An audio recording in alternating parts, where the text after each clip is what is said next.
Welcome to Killer Innovations. We are live here in the studio this week, and we've got a very special topic. This actually is a topic that came in as a special request.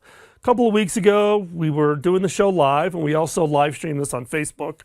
And one of the viewers on Facebook actually asked a question that said, hey, what technology trends, things that I'm thinking about are going to have some of the biggest impact over the next 5 years or so? So way back previously in the show, I shared a couple times what I used to call, or I still call, my innovation roadmaps.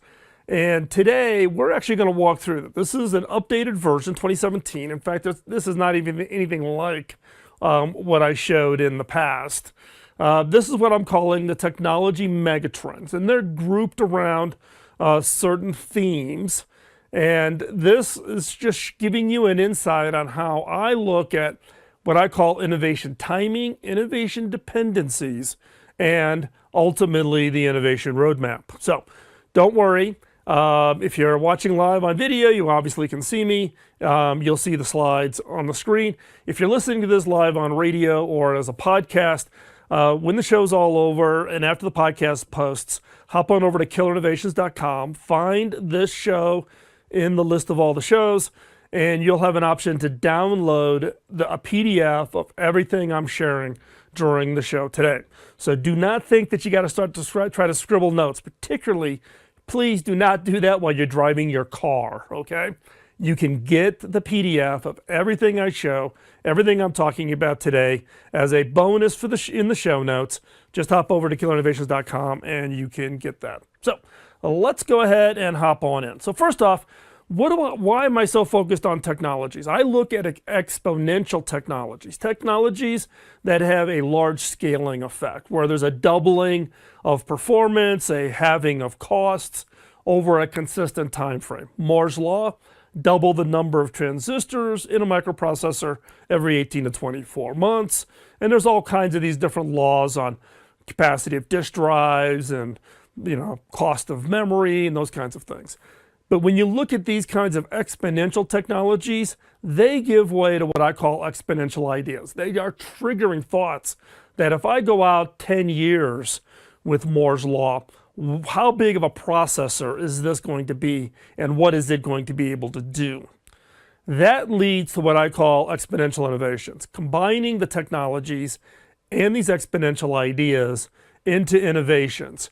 So backing up, if I'm going to be dependent on a technology 5 years from now that has some form of huge impact, when do I have to back up and start building and developing those innovations so that the timing hits?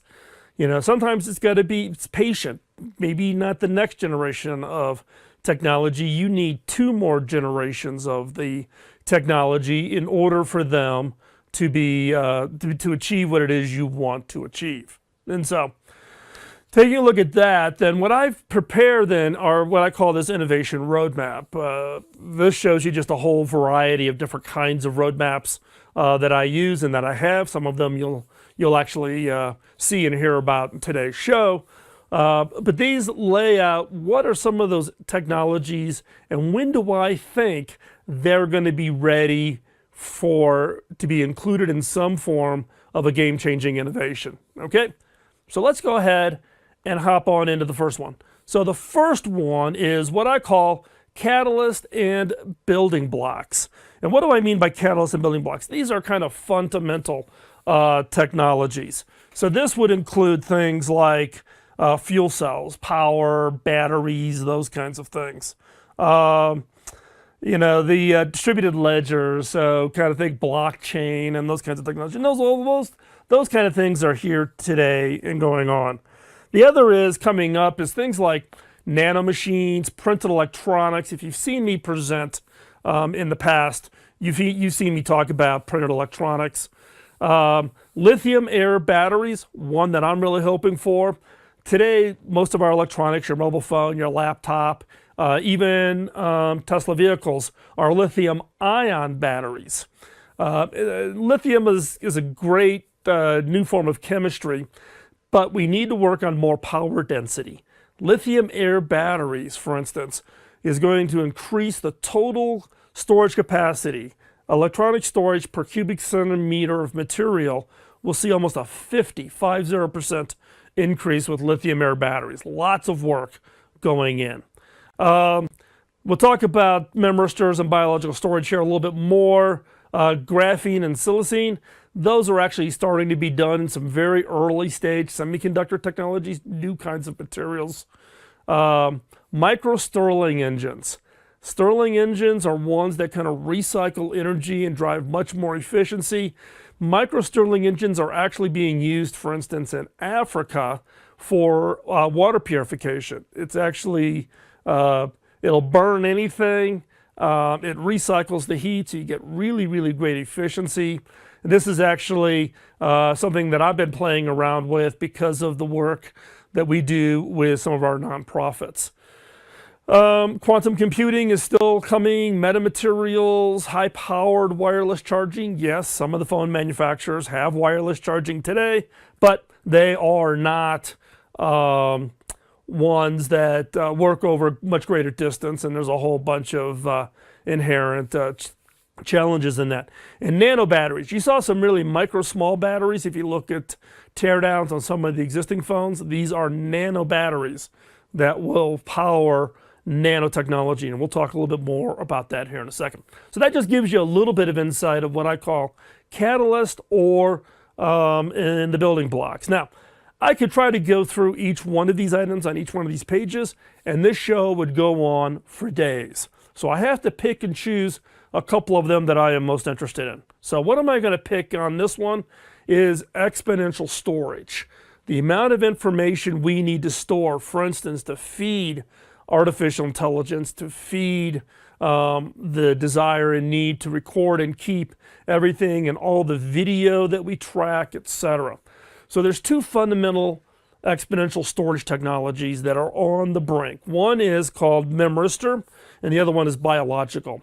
Memristor, which actually this rainbow colored diagram on this image here is the actual picture of a memristor.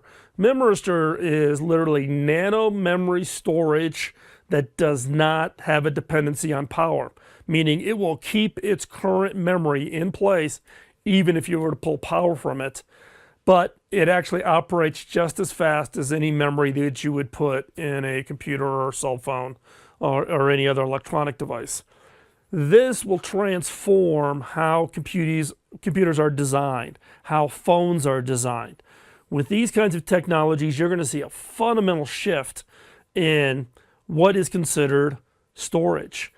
With the kind of density that memristor can make available, you literally can keep everything, every picture, every image, everything that you would ever want to keep around for your own use. So, memristor. Next is biological. There's actually been some work that's done with MIT and Harvard Medical at being able to store information inside of human DNA. Now you're getting this right, yes, human DNA. So 1 ounce of human DNA is upwards of like 800 terabits of information. That's right, 800 terabits of information. So take that out and think about it as like an 8-ounce glass of human DNA or a pint that you would drink in the pub, right? You're talking about enough storage to store everything that has ever been produced by man up to now. So these kinds of storage capacities, then you ask the question of is, okay, well, today we have all this storage management and I have so much on my device and I back up to the cloud and I got to worry because if I hit my limit, you know, my cloud data storage provider is going to charge me extra money, you know. These kinds of storage capacities totally transform the concept of what do you keep. But think about it. It no longer becomes an issue about what do you keep. The challenge becomes is how do you find it?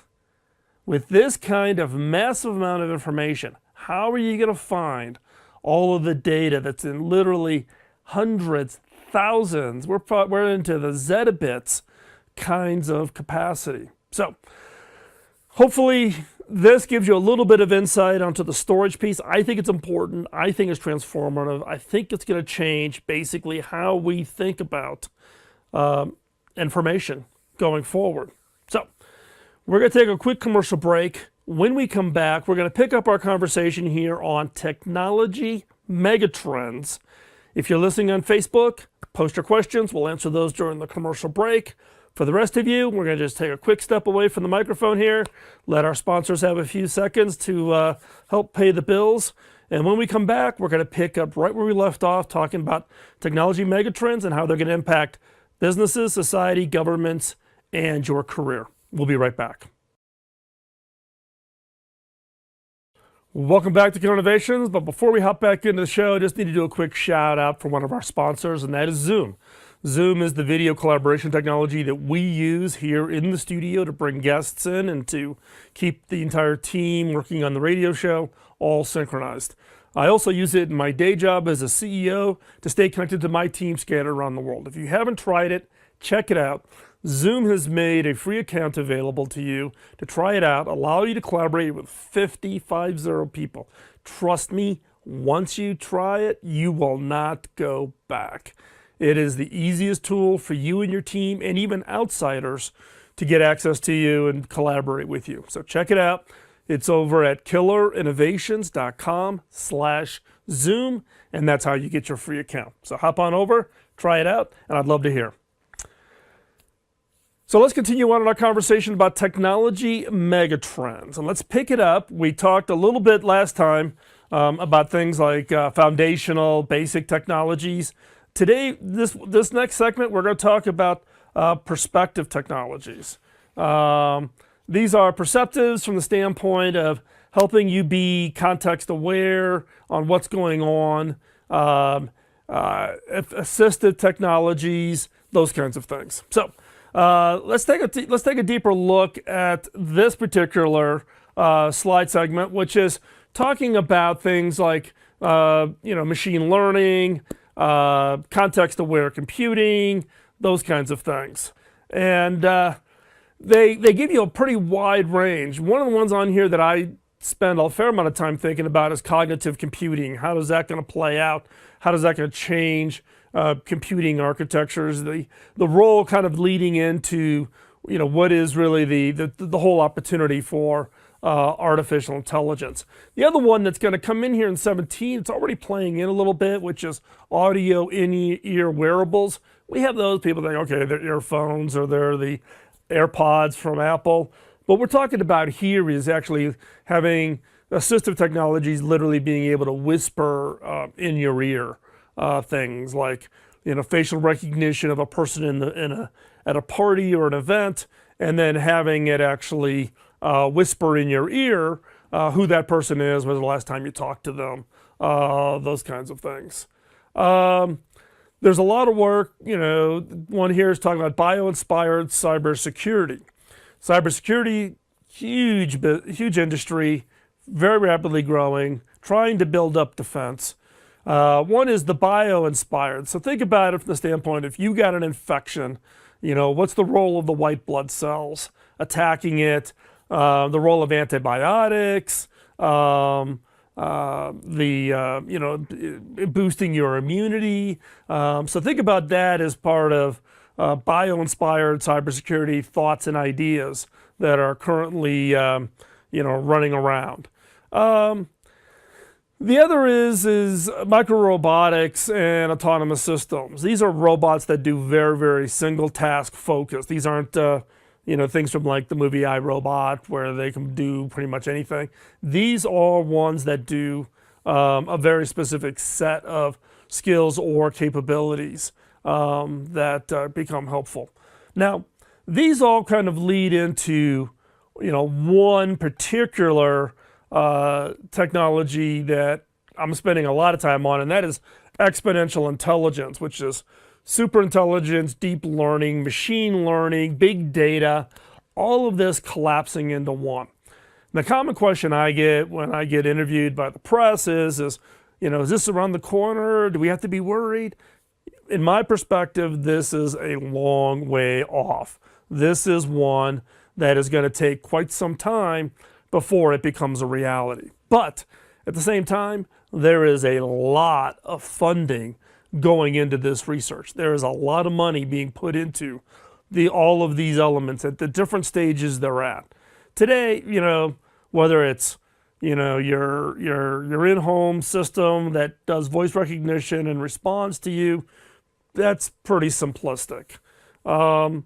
We think of it as being smart, or wow, isn't that a neat kind of a gimmick? Deep Blue winning chess, again, very single task focused, right? Or Watson, winning the Jeopardy, again, a vocabulary kind of a focus that required a lot of learning and structured learning, meaning they had to load the information in a certain way to make it useful.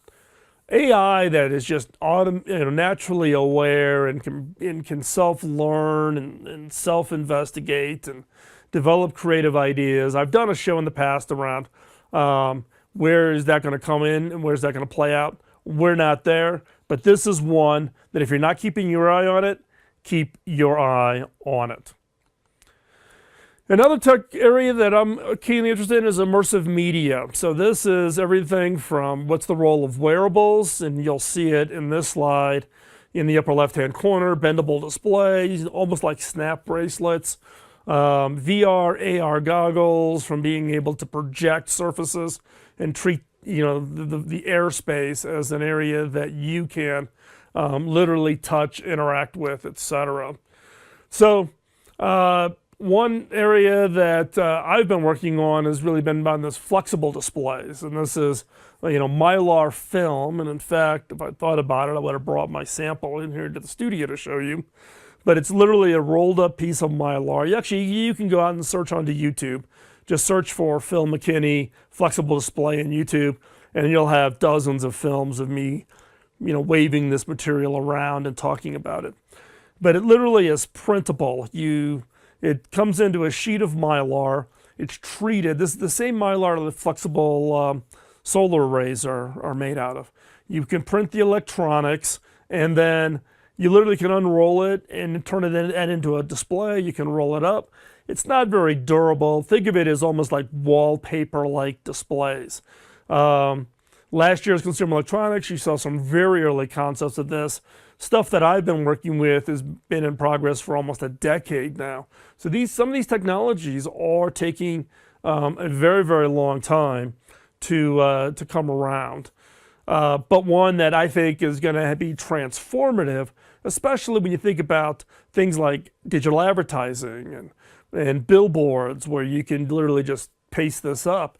Think about it if you put it on the walls in your office or in your house, artwork and two-way interactive. So any surface for a relatively low cost can now be a fully interactive kinds of surface areas. As we look further out in the timeline, getting into 2020, 2021, 8K displays. We just got 4K, and we're coming out with 8K. 8K is going to emerge in Japan first. It'll be there in time for the 2020 Olympics in Japan. That's what's driving it, is work by Japanese television manufacturers, Japanese government, tied to technologies around the Olympics there. So keep an eye on that. Things like light field displays and all kinds of things that are coming. Immersive media, things that you're going to be able to take advantage of, going to play an important role and could lead you to the next idea for your next great product. So don't go anywhere. When we come back, we're going to pick up our conversation talking about technology megatrends. We're going to take a quick commercial break. Don't go anywhere. We'll be right back. Welcome back to the show. I'm your host, Phil McKinney. Before we hop back into the show, I want to give a quick shout out of thanks to one of our sponsors, that being HP. HP joined the show as a sponsor a number of months ago and has been helping to re-outfit this studio. And we actually have a new studio that's also under construction to support more shows, more podcasts. So stay tuned.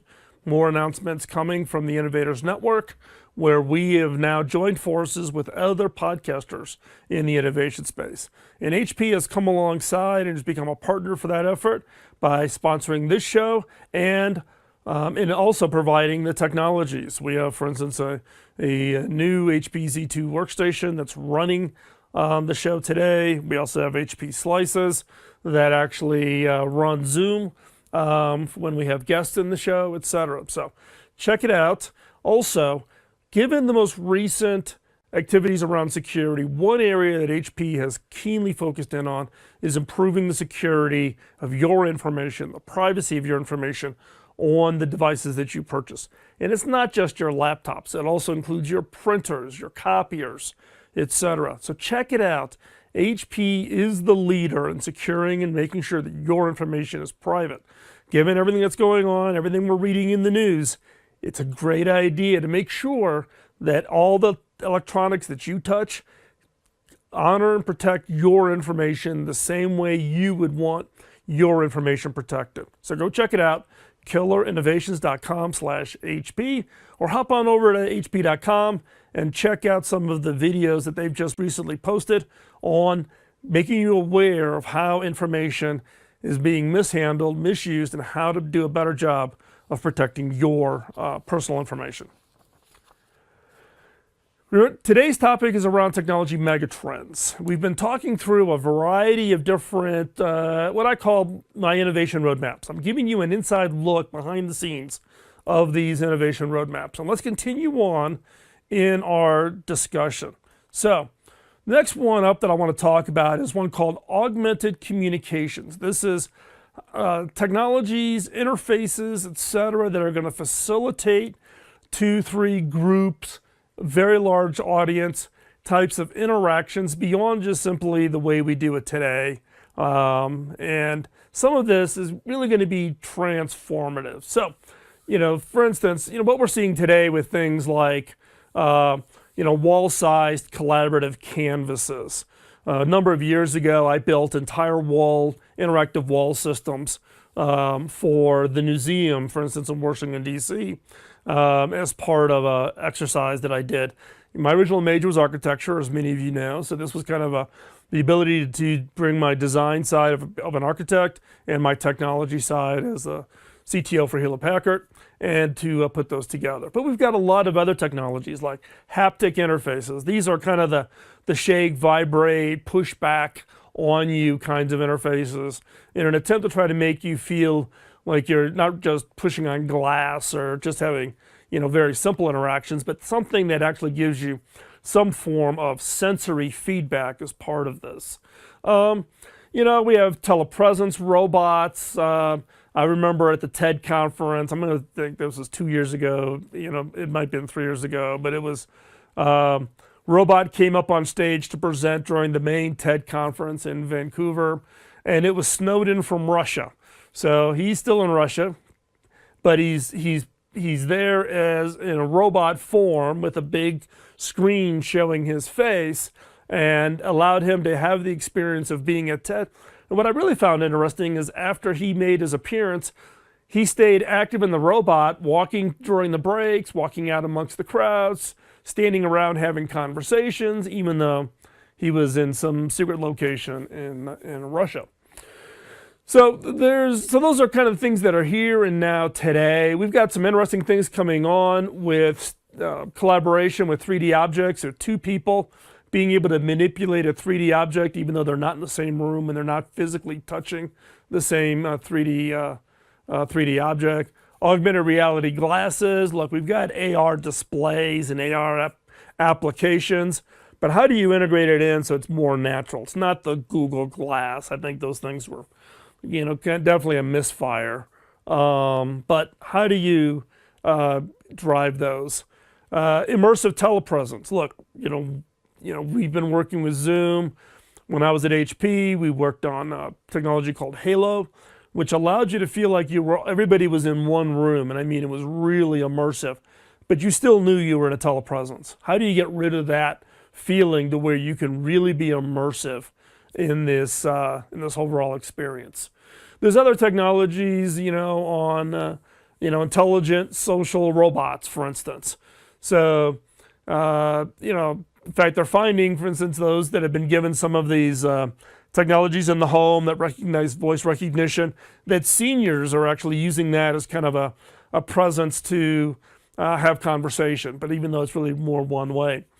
In the most recent vision video that we did called The Near Future, Better Place, it's about aging in place as we get older. How do we stay home? we actually put in a interactive social robot into the film to kind of convey what that vision is. If you haven't seen that, hop on over, just go to Google and search for The Near Future, A Better Place. It'll come right up and you'll be able to see it. And so, we're working on, for instance, volumetric, holographic displays, so true 3D displays. Molecular communication, that's a little bit far out there. Is it telepathic? No. But it is it's more about the way of understanding how cells communicate with each other, and can you take advantage of that for healthcare purposes, healthcare reasons. Let's take another look at the next roadmap that I'm focused in on, which is what I call experience continuum. It's how do you enhance the experience of people either interacting with technology or interacting with each other. So that includes things like collaborative telemedicine. Again, we represented that in this most recent vision video called The Near Future, Better Place. So check that out. You can see it. The gig economy, that's not gigabits. It's not about network speeds. It's really about the fact that more and more people are becoming independent contractors, and they'll do individual gigs like, write me this piece of code. It'll take you 25 hours. I'll pay you an amount of money, and then that's it. We're done. So there's online services like Fiverr and others that are supporting people becoming part of the gig economy. And jury's out on whether the gig economy is going to be good, bad, or indifferent to society. Some people it works out really, really well. Some people, it's a tough way to constantly be out there trying to, win the next gig. 2018, 2019, telepresence travel. We did a trial with VR, and we actually, one of the content pieces that we showed in kind of 360 VR with multiple degrees of freedom, it was around travel. In this case, along the bank of a lake with hippos and elephants. And I'll tell you, it by far got the highest score. Of anything we've ever shown content-wise, it was by far got the highest score. Augmented education, that's an important area, and I'll talk about that a little bit more, but we think this, both experiences and technologies and displays and VR and AR, all this comes together, it's going to totally transform education. Holographic educators, having educators remotely, high-speed transportation and travel, 2022.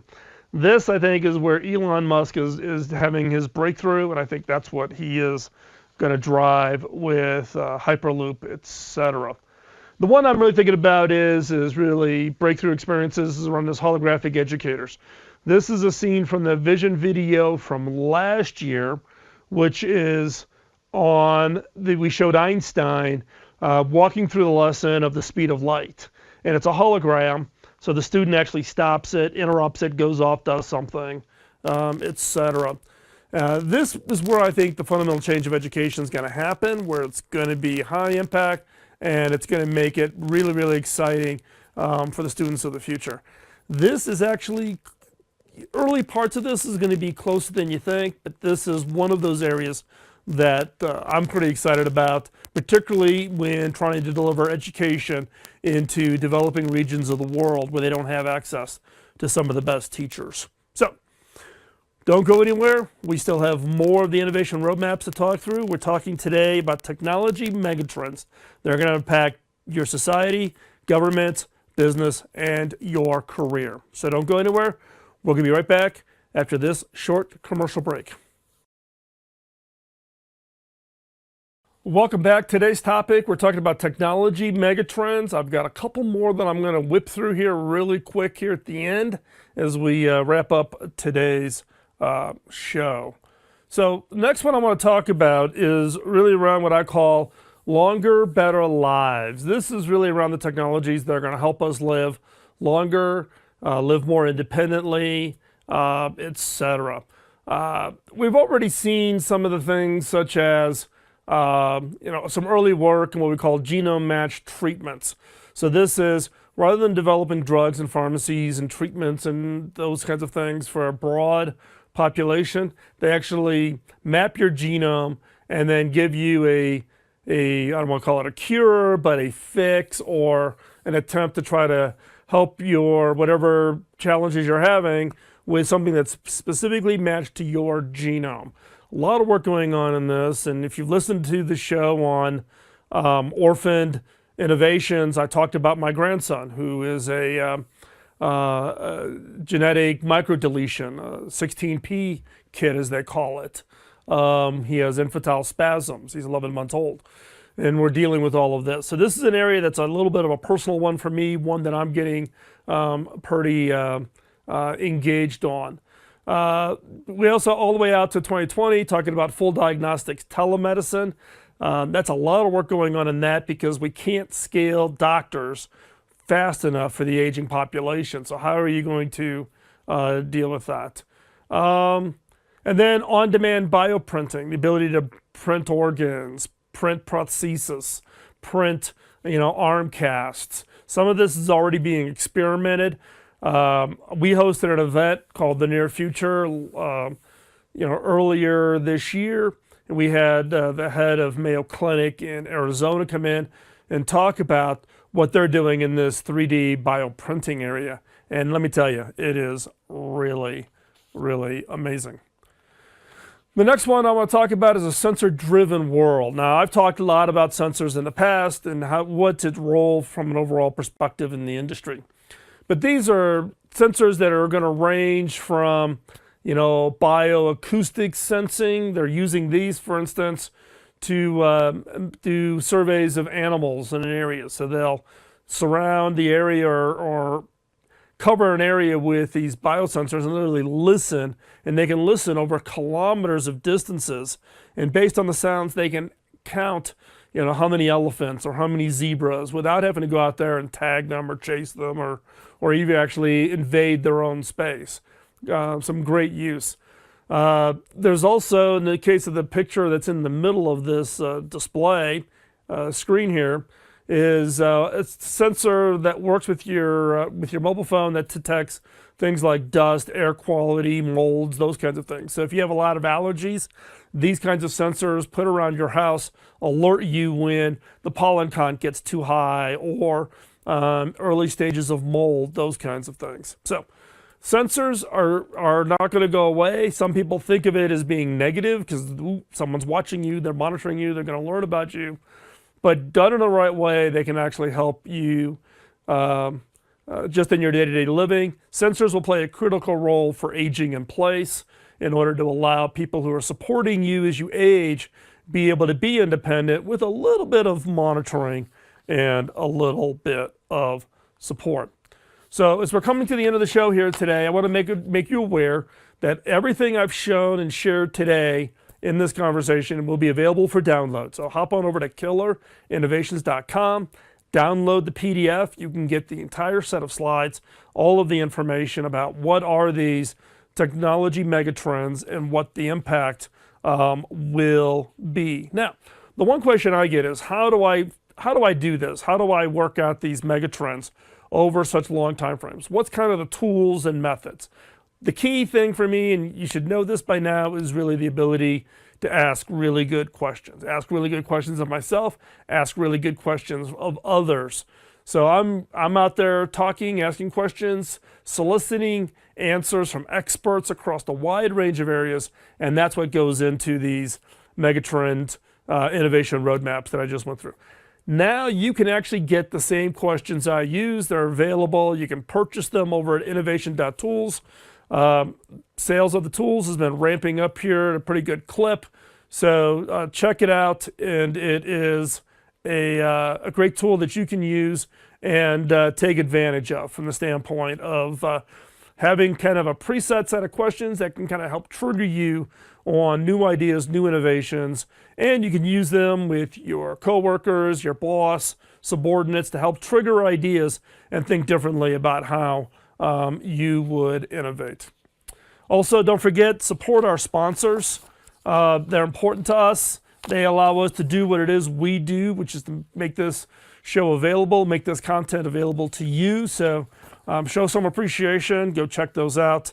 And if you do use their products, just drop them a note and let them know where you heard about it from here at Killer Innovations.